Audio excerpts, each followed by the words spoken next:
கோயம்புத்தூர்ல அங்கு ரசிகர்கள் மிகுந்த உற்சாகத்துல இருக்காங்க. கல விவரங்களோடு செய்தியாளர் பிரவீன் இணைஞ்சிருக்காரு. பிரவீன், போட்டி தொடங்குறதுக்கு முன்பே நாம பார்த்தோம், கல்லூரி வளாகத்துல மாணவர்கள் ஆரவாரத்தோடு அங்கு கூடியிருந்தனர். இப்போ இந்த போட்டியை எப்படி அவங்க கண்டு ரசிச்சாங்க? முடிவுகள் வந்திருக்கு, ஸ்பெயின் அணி வெற்றியை எப்படி பாக்குறாங்க, என்ன சொல்றாங்க?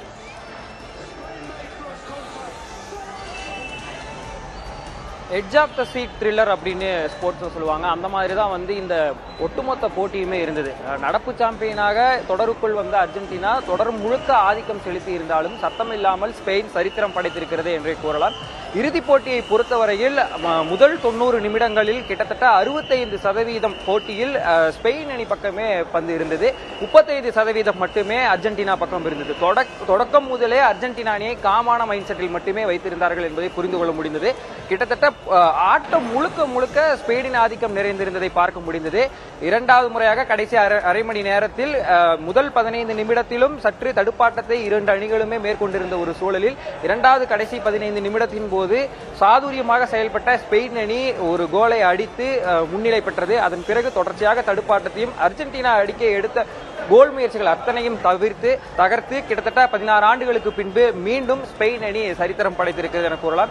நாம் 3 மணி நேரத்திற்கு முன்பு பார்த்த இடம் குட்டி அர்ஜென்டினா போலவே இருந்தது என கூறியிருந்தோம். வெறும் சோகத்திலும் வேதனையிலும் ரசிகர்கள் இங்கிருந்து கிளம்பி இருக்கிறார்கள்.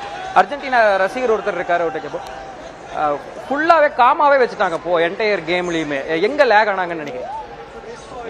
எல்லாரும் பாத்தீங்கன்னா அர்ஜென்டினா தான் வின் ஆகுன்ற ஒரு சூழ்நிலை இருந்துச்சு.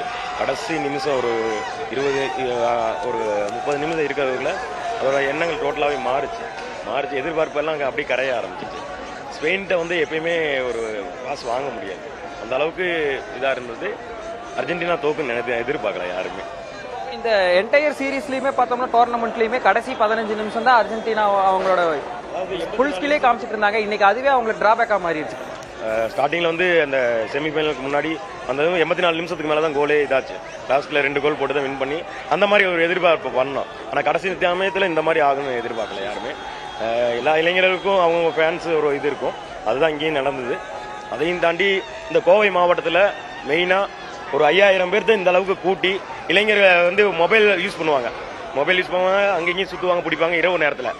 அத்தனை பேர்த்த இந்த கோவை மாவட்டத்தில் இந்திய ஜனநாயகர் வாலிபர் சங்கம் கூட்டி எல்லாத்தையும் ஒன்று திரட்டி அவங்களோட எண்ணங்கள் என்ன, ஸ்போர்ட்ஸுக்கு முக்கியத்துவம் கொடுக்குற மாதிரி நடத்தி ட்ரக்ஸை ஒழிக்கிறதுக்கான ஒரு முன் வச்சு போயிருந்தாங்க. அதுக்கோசரம் இந்திய ஜனநாயக வாலிபர் சங்கத்துக்கு எங்கள் சார்பாக நன்றி தெரிவிச்சு. கிட்டத்தட்ட 3 மணி நேரத்துக்கு முன்பு இருந்த காட்சிகள் அப்படியே மாறி இருக்கின்றன. ஸ்பெயின் ரசிகர்களாக இல்லாமல் ஸ்பெயினுக்கு ஆதரவாளர்களாக வந்தவர்கள் அனைவரும் தங்களது உற்சாகத்தை ஸ்பெயின் ரசிகர்களுடன் இணைந்து கொண்டாடி தற்போது அரங்கிற்கு வெளியேயும் சென்று தங்களது கொண்டாட்டங்களை வெளிப்படுத்தி கொண்டிருக்கின்றனர். பெரும் எதிர்பார்ப்புடன் வந்த மெஸ்ஸியின் ரசிகர்களுக்கு ஒரு ஏமாற்றத்துடனே இந்த நாள் முடிந்திருக்கிறது என்றே கூறலாம். இருப்பினும் கடந்த முறை வென்ற அந்த ஒரு உலக கோப்பையின் ஆறுதலோடு மெஸ்ஸி இந்த போட்டியில் தங்களுக்கு கோப்பை வென்று கொடுக்கவில்லை என்றாலும் சற்று ஆறுதலுடன் இருப்பதாக கூறிவிட்டே சென்றிருக்கின்றனர். நிச்சயமா பிரவீன், நீங்க சொன்ன மாதிரி ஆட்டத்தின் தொடக்கத்திலிருந்தே ஸ்பெயினோட தடுப்பாட்டமா இருக்கட்டும், பந்த அதிக நேரம் ஸ்பெயின் அணி வச்சிருந்துருக்காங்க. அதற்கான பலன் தான் இப்போ ஸ்பெயின் அணிக்கு கிடைச்சிருக்கு. தொடர்ந்து கன்னியாகுமரியிலிருந்து அங்கு ரசிகர்களின் கொண்டாட்டத்தோட பகிர்ந்து கொள்வதற்காக செய்தியாளர் மனு இணைந்திருக்கிறார். மனு, கன்னியாகுமரியில ரசிகர்களோட கொண்டாட்டம் எப்படி இருக்கு, என்ன சொல்றாங்க ரசிகர்கள்? பாலா, அதாவது குமரி மாவட்டத்தில் இந்த கால்பந்து இறுதிப் போட்டி, அதாவது உலகக்கோப்பு கால்பந்து இறுதிப் போட்டி துவங்கியது முதலே அர்ஜென்டினா அணிக்காக ஆதரவு தெரிவிக்கக்கூடிய ஆதரவாளர் ரசிகர்கள் அதிகமாக இருந்த பகுதி தான் தற்போது நாம் நிற்கக்கூடிய சின்னத்துறை பகுதி.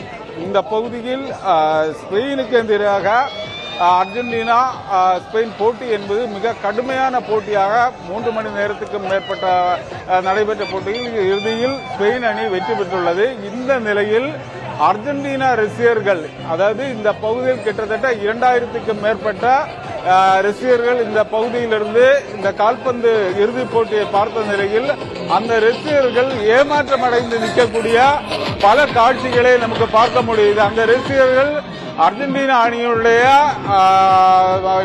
யூனிஃபார்ம் போட்டு நிற்கக்கூடிய காட்சிகளையும் நமக்கு பார்க்க முடியுது.